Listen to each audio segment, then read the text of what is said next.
Gente, outro vídeo aqui para mostrar a vocês o pé de ovo, que é um pé de ovo. Isso é ovo. Será que tem gema? Vira aqui para ver se tem gema nisso. Ou se só é água. Não dá para ver que tem gema. Eita beleza, deixa aí.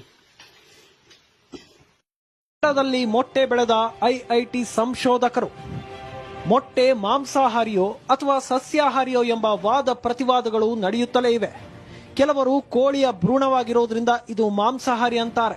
ಇನ್ನು ಕೆಲವರು ಪೂರ್ತಿ ಕೋಳಿಯ ರೂಪ ಪಡೆದುಕೊಳ್ಳದ ಕಾರಣ ಅದು ಸಸ್ಯಾಹಾರಿ ಅಂತ ವಾದಿಸ್ತಾರೆ. ಆದರೆ ಇದಕ್ಕೆಲ್ಲ ಈಗ ಬ್ರೇಕ್ ಬಿದ್ದಿದೆ. ಗಿಡದಲ್ಲೂ ಮೊಟ್ಟೆ ಬೆಳೆಯಬಹುದಾಗಿದೆ. ಅರೆ, ಗಿಡದಲ್ಲಿ ಮೊಟ್ಟೆನಾ ಅಂತ ಹುಬ್ಬೇರಿಸಬೇಡಿ. ಇದು 100ಕ್ಕೆ 100ರಷ್ಟು ಸತ್ಯ.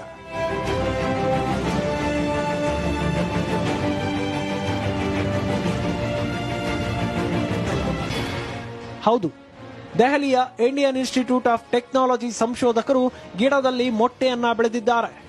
ನಾನ್ ಸಾಯ್, ಗ್ಲುಟೆನ್ ಮುಕ್ತವಾಗಿರುವ ಈ ಮೊಟ್ಟೆಯನ್ನ ದೆಹಲಿಯ ಐಐಟಿಯಲ್ಲಿ ಆಯೋಜನೆಗೊಂಡಿದ್ದ ಕೈಗಾರಿಕಾ ದಿನ 2019ರಲ್ಲಿ ಮೊದಲ ಬಾರಿಗೆ ಪ್ರದರ್ಶಿಸಲಾಯಿತು.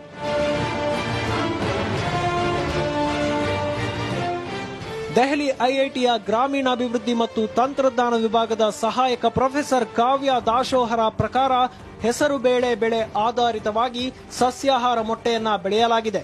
ಭಾರತೀಯರು ಸಾಮಾನ್ಯವಾಗಿ ಬೇಳೆಕಾಳುಗಳ ಮೂಲಕ ಅಗತ್ಯವಾದ ಪೌಷ್ಟಿಕಾಂಶಗಳನ್ನು ಪಡೆದುಕೊಳ್ಳುತ್ತಾರೆ.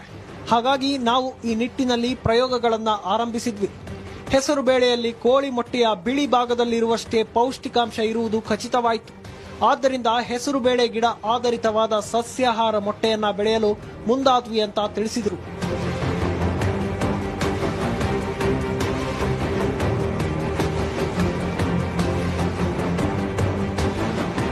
ಕೋಳಿ ಮೊಟ್ಟೆಯಲ್ಲಿ ಕೊಲೆಸ್ಟ್ರಾಲ್ ಹಾಗೂ ಅಲರ್ಜಿ ಸಮಸ್ಯೆಗಳು ಇರುತ್ತವೆ. ಆದರೆ ಸಸ್ಯಾಹಾರದ ಮೊಟ್ಟೆಯಲ್ಲಿ ಈ ಸಮಸ್ಯೆಗಳಿಲ್ಲ.